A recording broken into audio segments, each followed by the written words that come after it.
It's summer in Peach Creek, no school, no adults, just endless sun, endless chaos, and three kids whose entire lives revolve around one thing: job breakers. Now imagine spending that entire summer watching them attempt the same scam over and over again, and somehow turning it into one of the greatest cartoons ever created. That's Edd N Eddy, a titan of a show that ran on Cartoon Network for nearly 10 years, 6 seasons, 4 specials, 1 full-length movie, and almost no adults inside. It didn't just fill airtime, it owned it. Front and center are the Eds. Edd Single D, the lovable powerhouse with the IQ of a potato but the loyalty of a golden retriever. Double D, meticulous, hyper-polite, the genius who probably disinfects his disinfectant. And Eddie, loud, scheming, money-hungry, convinced he's destined to be the cul-de-sac's next big entrepreneur. Together, they dedicate every ounce of ridiculous energy to scamming their neighbors out of quarters, candy, and jawbreakers the size of bowling balls. But the cul-de-sac fights back. Sarah, Jimmy, Johnny, and Plank, Rolf, Naz, Kevin, they are all ready to turn chaos into chaos. Every jawbreaker chase, every over-the-top plan, every laugh out loud disaster. This is the world of Edd N Eddy, and this is the story we are about to dive into. Alrighty then, let's get into it.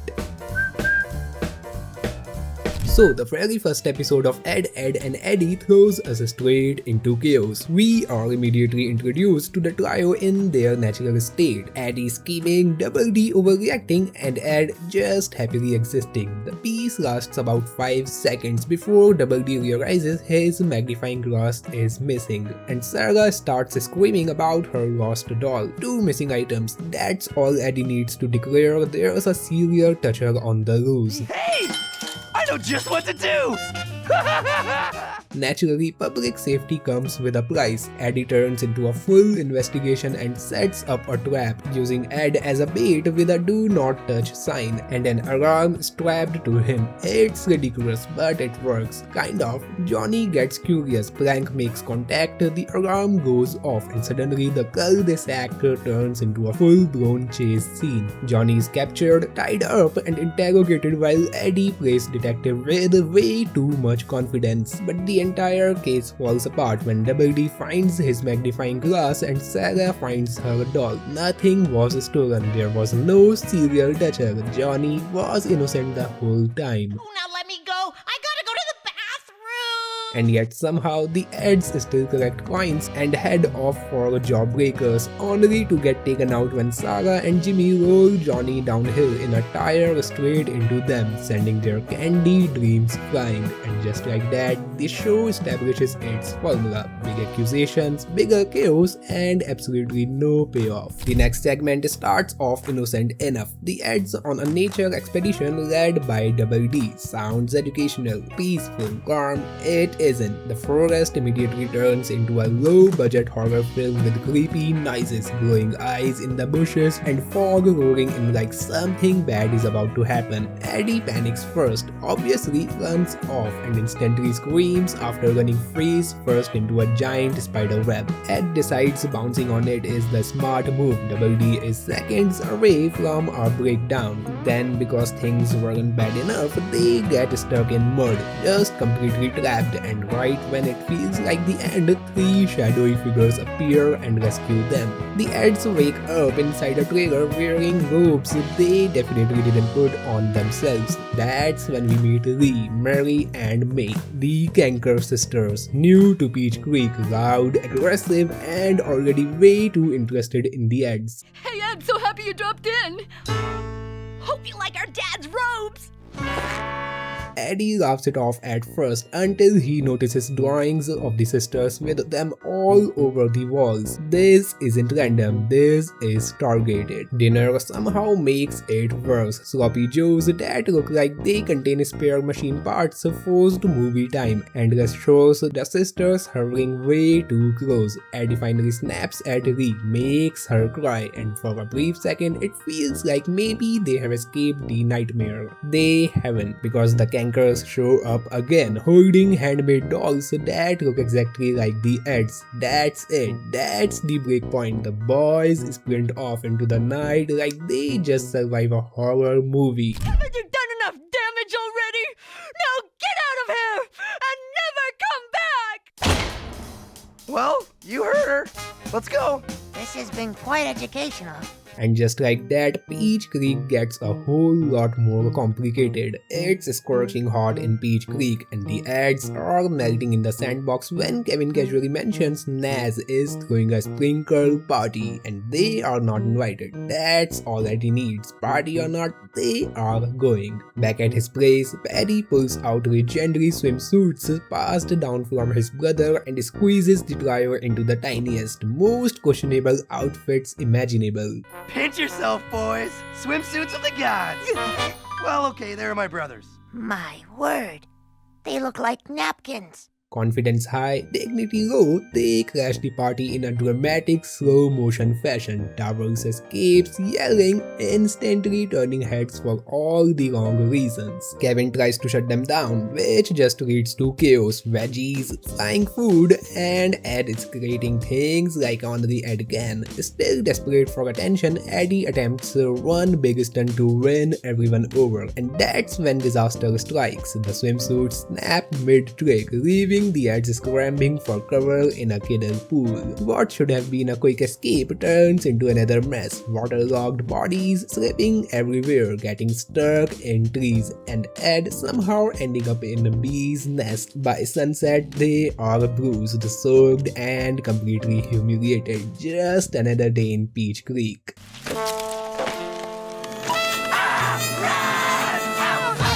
The Edds start day confident, launching their newest scam, an energy drink stand. Double D is polished, Eddie's hyped, and Edd forgot to bath. Oh, now what did I come in here for?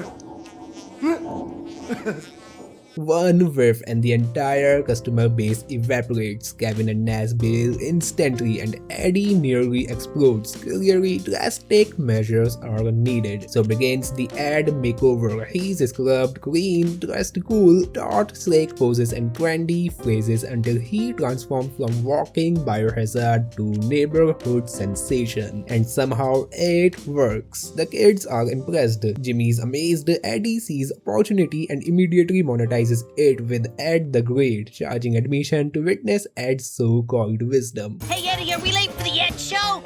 Not if you pay 25 cents. For a moment, the scam actually succeeds. Then the Kanker sisters show up. We forgot our money. Cankers. May grabs Edd's cheat sheet, his cool persona collapses, chaos erupts, and within seconds the Edds are dumped into a wheelbarrow of manure. Lee walks off with the cash, leaving them filthy, broke, and right back where they started. The next episode kicks off with Eddie having a full-blown crisis over his height. He's measuring himself, measuring the wall, even measuring a single strand of hair like that's going to magically add inches. At 11 years old, he convinced one thing matters most: size. And unfortunately for him, he doesn't have it. Hey! Eddie, we need a new dolly. Wanna be our dolly? Yeah, the dolly.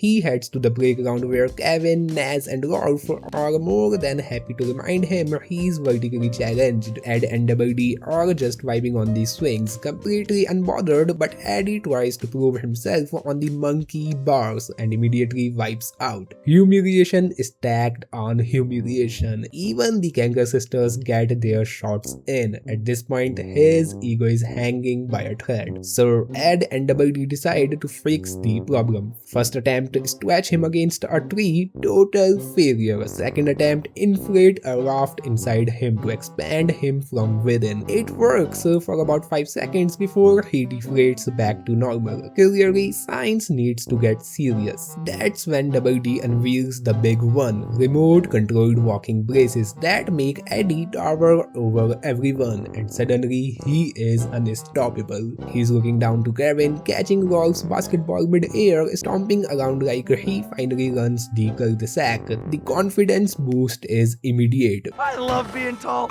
Maybe now I'll get some respect around here. But this is Peach Creek, so of course it doesn't last. Leak anchor swipes the remote, the braces go out of control, and Eddie is launched into the sky before crash landing straight into Sarah and Jimmy's baby carriage. Curled up like an actual toddler, Ed just stares at him, noticing the irony without even trying. After all that, Eddie's right back where he started. In the next episode, the Eds start the day bottle hunting, with Ed strapped into a rope harness like a homemade rocket while they dream of jawbreakers. But when Ed sees a poster for Robot Rebel Ranch marked adults only, he spirals wishing he were older, and just like that, his imagination takes over. Tell you that the story begins with 3 space outlaws who crash land on a robot planet. The junkyard transforms into a frozen robot planet, and a beat-up van comes their central command. Armed with fuzzy dice and sound effects, they wage war on imaginary robots. When Ed spots the cankers spinning Kevin on a tractor wheel, he charges in heroically, scaring them off and saving Kevin, who leaves without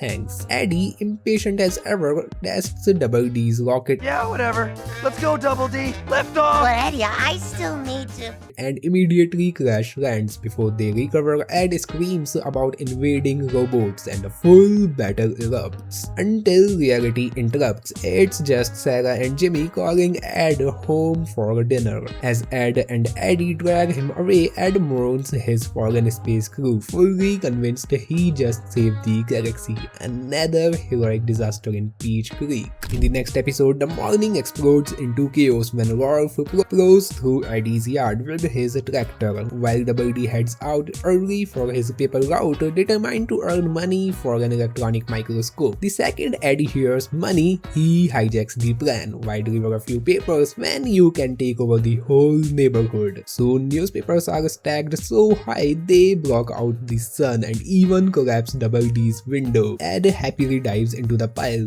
while Eddie snoozes on a vegan bed thrown before finally joining the operation. What could go wrong? Everything. Fence jump fails, dogs attack, and Eddie's paper toss literally explodes. Double D builds a newspaper shooter to save the route, but Ed accidentally turns it into a destruction machine. Windows shatter, Kevin wipes out, and papers rain down across Peach Creek, right before a sudden summer storm soaks the ink and the Eds along with it. As a dump truck unloads yet another mountain of papers, Ed reads his horoscope. New ventures will fail spectacularly. For once, the stars got it exactly right. In the next one, Eddie's candy bus scam crashes literally when the homemade ride barrels downhill and wipes out. While regrouping, Double D opens a huge package, a psychology manual with a hypnotizing wheel inside. One quick demo later, Ed's twirling like a ballerina, and Eddie smells profit. They start hypnotizing the cul-de-sac for cash.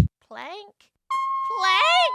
What have you done? Plank is a mindless zombie! Even Kevin turns into a monkey, Sarah into a frog, Jimmy into a muscle man. Eddie snaps them back, counts the money, and pushes further. Ed takes a turn on Rolf, morphing him into everything from a noodle monster to a zombie before being told to knock it off. Business booms until Leak Anchor shows up. The hypnoturban glitches on her hair. She grabs control and flips the script. Seconds later, the Eds are barking and fighting over her shoe like trained pups. Scam over, dignity gone. Another day in Peach Creek. The next one opens with the Eds running a toll bridge scam, complete with a moat and Ed playing a snapping crocodile. Business flops when Kevin refuses to pay and walks off. I was gonna give you guys something.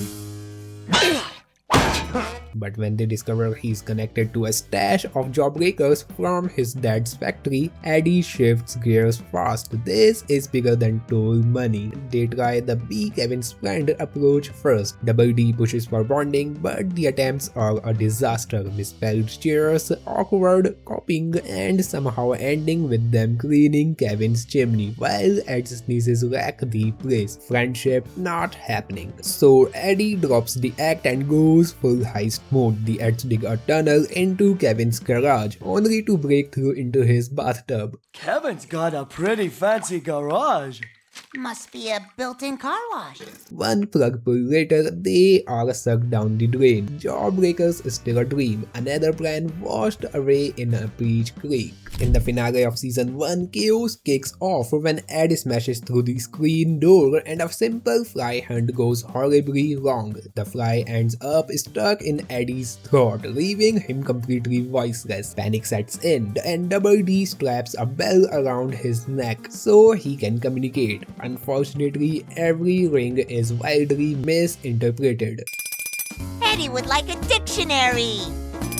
An atlas? A simple hunger signal spirals into madness at Rolf's place, where Eddie's bell cues are taken as requests for baby treatment, strange farm rituals, and even the dreaded unicycle of doom. Things escalate fast. A fridge crashes into Eddie's room, turning it into a freezing disaster zone, and every attempt to explain himself only makes it worse. I'm definitely hot. There he is!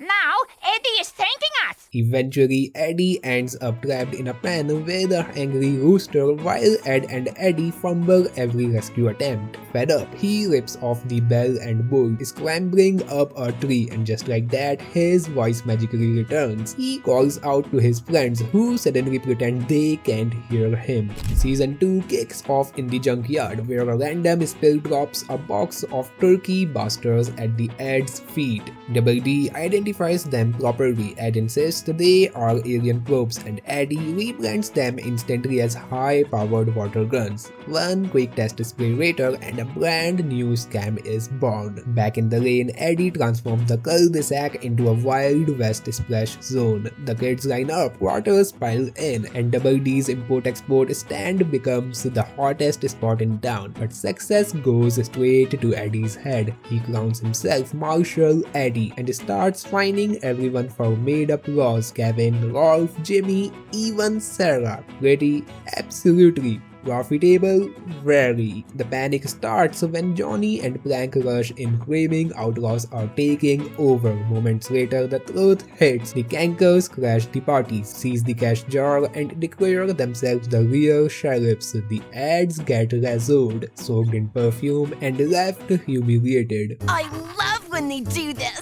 Refusing to fold, Eddie rallies the troops for a construction site showdown. Ed goes full rapid-fire chaos, Double D rigs up a water contraption, and the splash batter explodes. But when the spray settles, the cankers are completely dry. Then comes the final blow: rubber cement. The Ed's shoes are glued to the pavement, while the cankers close in with lipstick and menace. Just like that, Marshal Eddie's Wild West reign ends, stuck, sticky, and defeated. In the next episode of season 2, the Eds build a giant lime keratin swimming pool, which immediately fails when Ed drinks it. Plan B, an 8-hour monster movie marathon, but Sarah locks them out of the kitchen. Their giant talking doll disguise flops, and Kevin shuts the door on their fake plane crash stunt.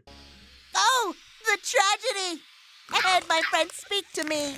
Rolf finally lets them watch TV after a long story detour, only for them to discover his screen is tiny and ancient. The Cyclops movie is barely visible. Eddie gives up, Ed doesn't, so instead of running a profitable scam, the Eds end up trapped for hours, staring at a blurry monster on a 1-inch screen. How long must we sit? It's an 8-hour marathon. Good thing we already went to the bathroom.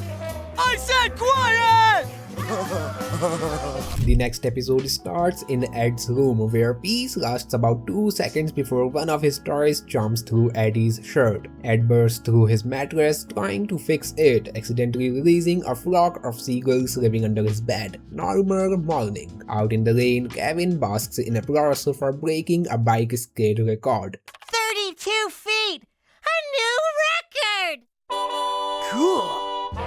Eddie can't stand it. He builds a giant ramp to top it and immediately fails before the bike even moves. So he upgrades the scam, a rocket car that can circle the globe in seconds. Double D builds it, Eddie sells it, and the kids line up. Behind the scenes, it's powered by a popcorn machine and cardboard world backdrops. It works until Kevin spots Mexico is clearly paper. Kevin hijacks the engine, overloads it, and the rocket car blasts into the sky, only to crash back down and tear through the rain in total destruction. When it's over, the neighborhood's wrecked, the car's toast, and Eddie realizes they didn't break a record, just everything else. Can I wear a dress again?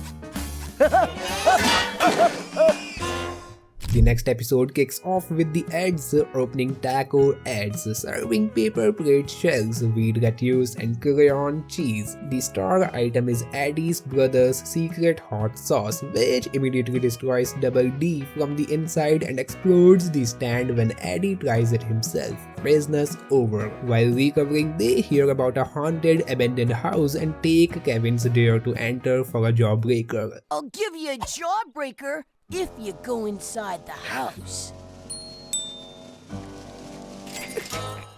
At first, they fake ghosts trick to scare the kids until they accidentally trap themselves inside for real. What follows is a chain reaction of trapdoors, sliding stairs, secret rooms, and dumb waiters sending each ad in a different chaotic direction. They finally reunite on a toy train that rolls straight into a hard-covered tunnel. Waiting at the end, the Kanker sisters. The haunted house was a setup. Within minutes, the Edds are married with junk rings and dragged back to the rain like honeymoon draft horses. I now pronounce us husband and wives! Do you think there will be a reception?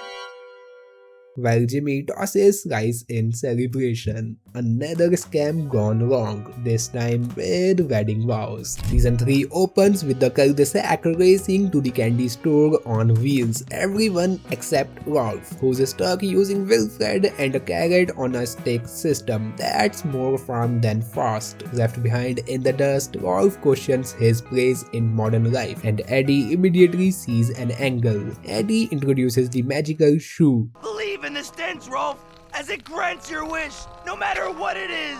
Claiming it grants wishes, proof being a conveniently placed bowl of chunky puffs. Rolf makes a heartfelt wish to return home and passes out from the smell. When he wakes up, he's standing in his old village, except it's a cardboard recreation built by Double D using encyclopedia references and scrap junk. Fake wells, staged bartering, and playing village fool.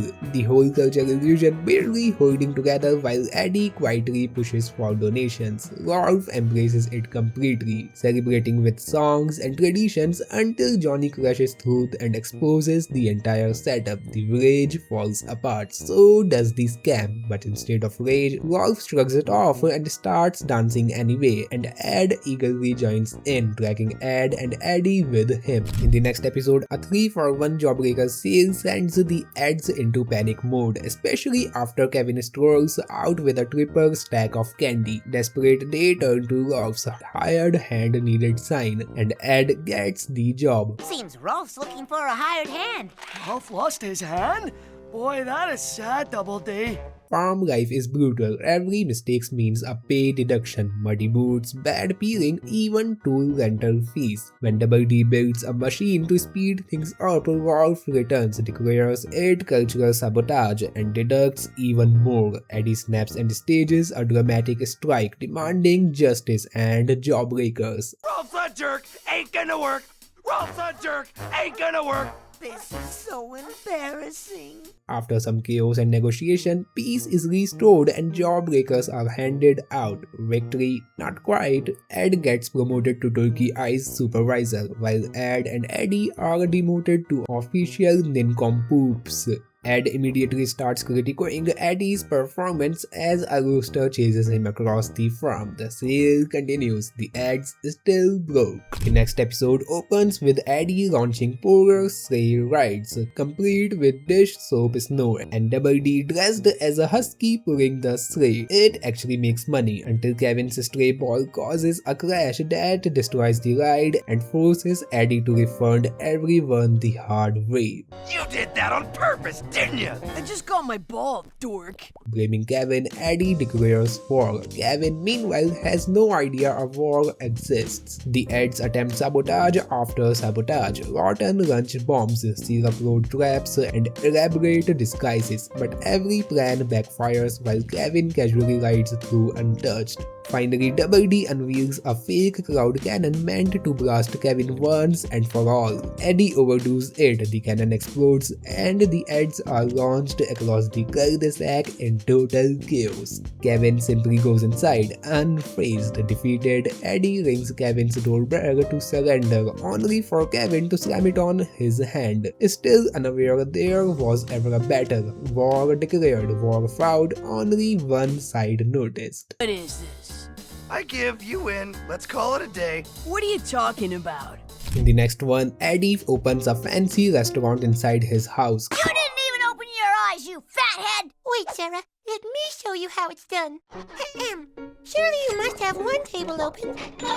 Complete with a bribable entrance and Chef Edd locked in the kitchen. The hungry customers wait and are rewarded with Edd pooping out naked in a gravy bath. Fine dining ends instantly. To recover his reputation, Eddie spreads a bigger story. His legendary older brother is coming home. The rumor terrifies Kevin, excites Naz, and sends the entire cul-de-sac into speculation mode. By party night, everyone's bracing for the arrival of this mythical sibling, except there is no sibling. Panic sets in the next day as the guy catches up to him. Then the closet door creaks open and a towering, deep-voiced brother appears, ordering Eddie around. Terrified, Eddie obeys until it's revealed to be Sarah standing on Jimmy's shoulder. The prank lands, the legend collapses, and Eddie is left scrambling in the kitchen, still trying to impress a brother who never showed up.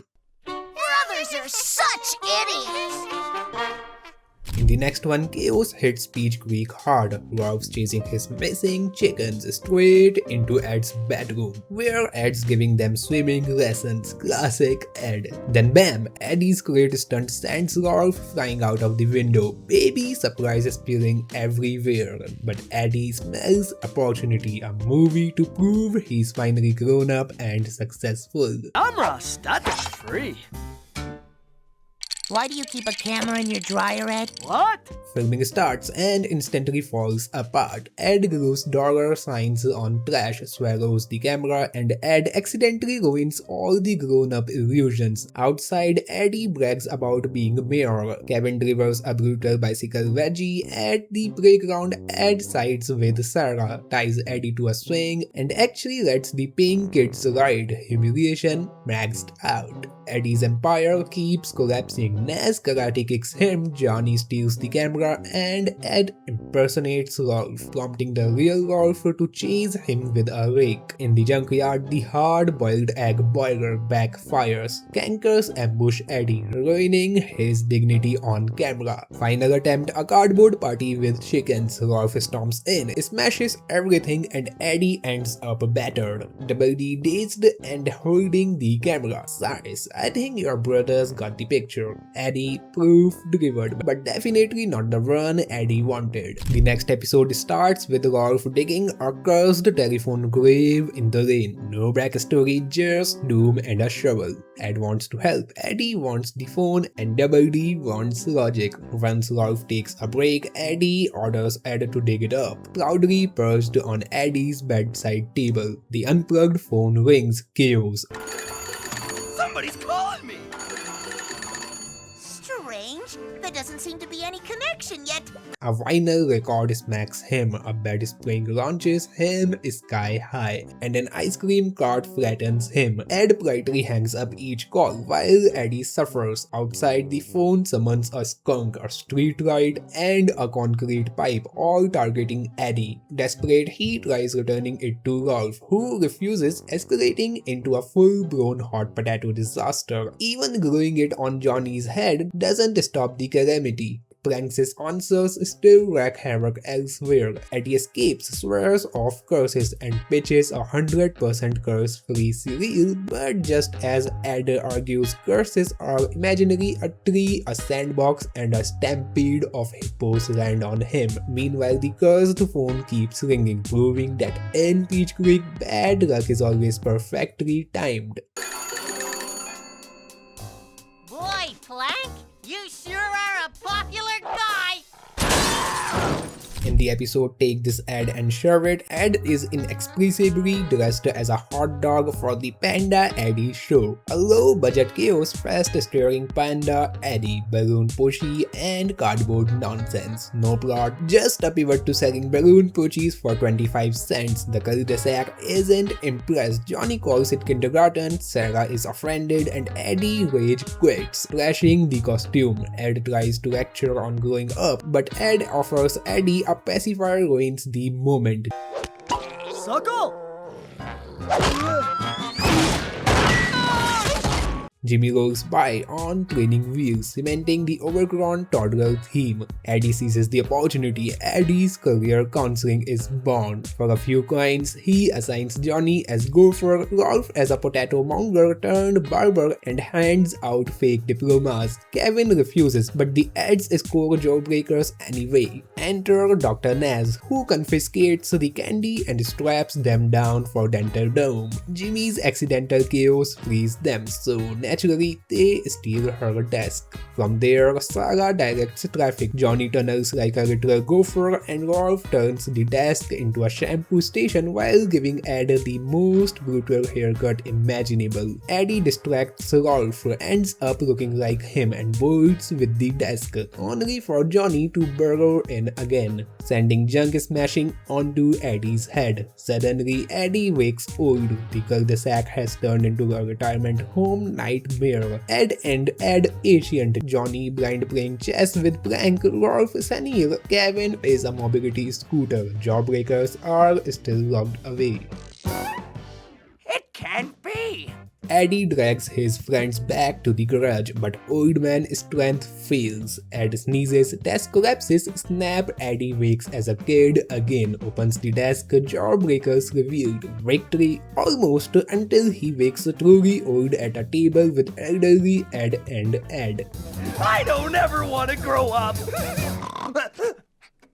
Reality hits, time can't be scammed, no jawbreaker can fix it, frustration turns to laughter. The Edds may be old, but they are still together and somehow still chaotic. In the episode Mission Edd Possible, report cards drop and Peach Creek Junior High goes full war zone. Johnny's celebrating his B and C lifestyle thanks to pranks tutoring. Kevin and Naz are chill and confident, and Rolf mounts a D in typing, holding his typewriter like it personally betrayed him. Eddy and Edd, catastrophic failure. The school sends a special envoy, a nervous, sweaty, morally conflicted Double D tasked with personally delivering the academic doom. Life can be so cruel! Eddy flips into full spy mode with his brother's illegal report card changing kit. Crayons fly, Edd helps like a mad scientist, and chaos ensues as they try to intercept Double D. He outsmarts them at every turn, hiding in Rolf's typewriter like a miniature ninja, stealing Kevin's bike, crashing through Sarah and Jimmy's after-school carnival, and umbrella grinding from a tree like a low-budget Mary Poppins. Meanwhile, Eddy and Edd accidentally tackle Rolf, dodge runaway carnival rides, and even try weaponizing the Kanker sisters trailer, only to become desert. The chase escalates with near misses, improvising traps, and cartoonish destruction. Edd unintentionally floods a sandbox. Eddy gets plastered by whipped cream from a pie trap, and Kevin ends up dangling from a swing for dramatic effect. Just when it seems Double D might be captured, he finally reaches the Peach Creek Estate's construction site, only to reveal the cards were never on him. Rolf had quietly delivered them in exchange for an Urban Ranger's badge, perfectly disciplined and entirely unbothered. Cue parental apocalypse. Eddy's dad and Edd's mom swoop in,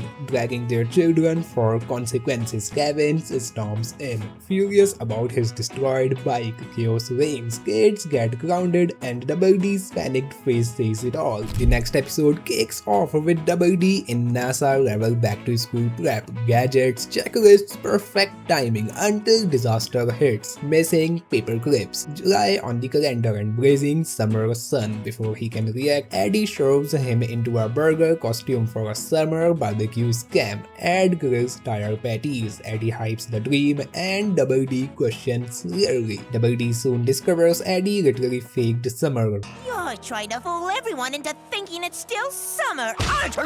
Rants, painted leaves, mechanical birds to delay school and keep scams running. Genius. Until a storm topples the illusion and school starts. Panic spreads. The kids raid Double D's house. Rolf exits the door and Edd returns with chaotic essentials. Pancake mix, a urinal, a step stool, and a chewed pencil. Eddie builds a nighttime water slide as a last stand. Nobody shows up. Next morning, the Edds discover they had been split into classes while the cankers stick together. Did you hear that, Eddie? The cankers are together in the same homeroom. Their solution: trade placements via humiliating public love declaration. Eddie claims Lee. Edd reads May's confession. Double D piggybacks Mary with a bullhorn. The cankers sign, but victory is short-lived. Room 212 is a girl's bathroom. The cankers, dressed as teachers, shove the Edds into stalls for a touchy-feely 101. Summer's over and school is officially a horror show. In the next one, Peach Creek Junior High's Happy Cluckers Club is quietly tending eggs when the cankers burst in. Double D tries to protect them with logic and science, but a dropped heavy book on Ree's foot, a slip on white out, and accidental roundhouse kicks to Rolf turn him into an instant menace. Rumors spread, Edd is scared, and Eddie seizes the chaos for free food, favors, and respect. Things spiral further when Double D tries to break up Johnny and Mary's pie fight, launching Johnny through a wall into a tree. Who's next? Edd tearfully declares they can't be friends, misreading events. Double D is left alone, questioning if he's really a monster. In botany class, Jimmy finally believes him. Every attack was just freak accidents, slipping, recoiling, and Edd panicking. They hatch a plan, a staged 3 PM fight at the pit to prove Double D is unstoppable. Kevin must overhear. Meanwhile, Edd mourns with an egg named Double G. Sometimes a man's gotta do what a man's gotta do, Sarah. At the pit, the fake fight begins, but Eddie escalates from a dumpster thrown, pelted with hot dogs and trash-talking Jimmy. Jimmy snaps, the staged fight turns real, and he obliterates Double D. The crowd cheers, Kevin steals Eddie's jacket, and Double D is relieved. Bully myth broken, cankers swoop in for celebratory smooches. Eddie surprisingly yells them off. Sentiment is short-lived when he shoves a hot dog into Double D's mouth. Edd wants one too. Minor chaos ensues, but after a day of accidents, emotional breakdowns, and one legendary rage, the Edds finally merge in peace, and somehow, yes, they are good. Alrighty, it's time for a movie. Edd N Eddy's Big Picture Show, the ultimate grand finale of the Edds on Cartoon Network, and it opens with something we have literally never seen before: utter destruction. The cul-de-sac is a total war zone. Whatever scam the Edds pulled this time was so catastrophic. We don't even get to see it, only the aftermath. Rolf is chewed up, Naz is half-shaved and boxed like some failed shipping project. Kevin looks completely blown up, and Johnny has a bear trap stuck on his head. The neighborhood is furious. They want revenge, and the Edds, they run fast. They barricade themselves inside Eddie's house, straight into the mythical room of his brother that we have been hearing about for 6 seasons but never actually seen. Windows sealed, vents blocked, doors barricaded. Every escape route is a death trap, and then in pure Edd fashion, chaos leads to the discovery of a hidden emergency box. In case of movie break glass, inside is a peanut. Inside the peanut, a key, supposedly for Eddie's brother's car. Of course, it doesn't work. So Edd just lifts the whole car Flintstones style, smashing it through the house while the entire neighborhood gives chase across Peach Creek like a demolition derby meets a marathon. The Edds barely escape thanks to Double D improvising a weaponized merry-go-round. He spins it so fast it launches them completely out of town. Now they are stranded in the desert, car exploded, and Eddie insists there's only one solution: find his legendary big brother, the cool, the fearless, perfect older sibling who can fix everything. Only problem, Eddie has no actual clue where his brother lives. Double D starts piecing together clues from Eddie's exaggerated, over-the-top stories. They lead to an abandoned gag factory, dusty, empty, no brother, just old prank equipment. Edd and Eddy prank Double D just a little too far, and for the first time, Double D genuinely breaks. He blames Eddie for every scam, every lie, every disaster that's ever happened. They actually fight, and Eddie cracks.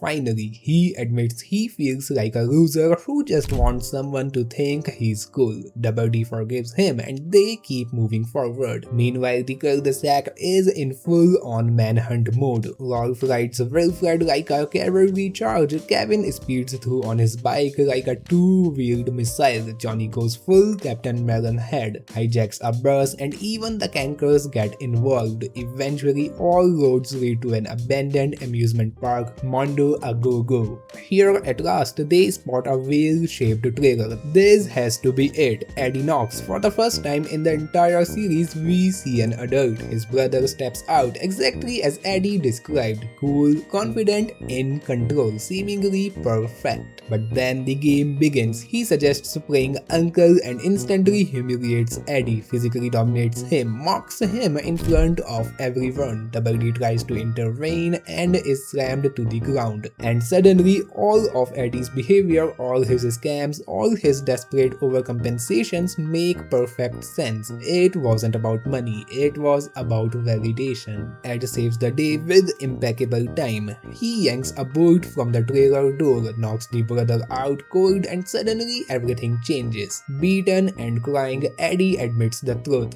He made up all these stories. He just wanted people to like him, to respect him, to see him as cool. Instead of attacking him, the kids forgive him. Kevin calls him Paul. Naz kisses him. Rolf celebrates, and for the first time, the Edds are finally fully accepted. After years of scams, failures, pranks gone wrong, and total humiliation, the Edds are finally in. And just as peace settles, Johnny tries to restart the chaos as Captain Melonhead, only to have the neighborhood stand up for the Edds. Kevin even invites them for over jawbreakers on him, and that's it. That's the end. Not with a chaotic scam, not with a heist, not with disaster, but with acceptance. A real, chaotic, messy, perfect kind of acceptance. The Edds finally belong. And that's where Edd N Eddy finally comes to its epic close. After years of wild scams, jawbreaker obsessions, and getting tossed through the cul-de-sac like human pinballs, the Edds actually comes out on top. Not through genius scheming, clever intentions, or something flawless con. No, this time they win with honesty. For once, everything falls into place. The kids accept them. Kevin actually calls Eddie Paul, and for the first time ever, they are not the outsiders, they belong. And all it took was 130 episodes, 4 specials, and one unforgettable movie. From cardboard cities and cursed report cards to canker chaos and Eddie's biggest emotional meltdown, this show gave us some of the wildest slapstick in cartoon history, and somehow it manages to end with a heart that hits just as hard as the laughs. The scams are over, the jawbreakers are finally secure, the Edds are in, and Peach Creek has never felt quite the same. That's a wrap on Edd N Eddy. Every chase, every platform, every ridiculous plan led to this chaos, laughter, and finally acceptance. Thanks for sticking through all the madness. If you love this journey, let me know which show we should dive into next. Don't forget to subscribe so you don't miss it, and I'll catch you in the next one.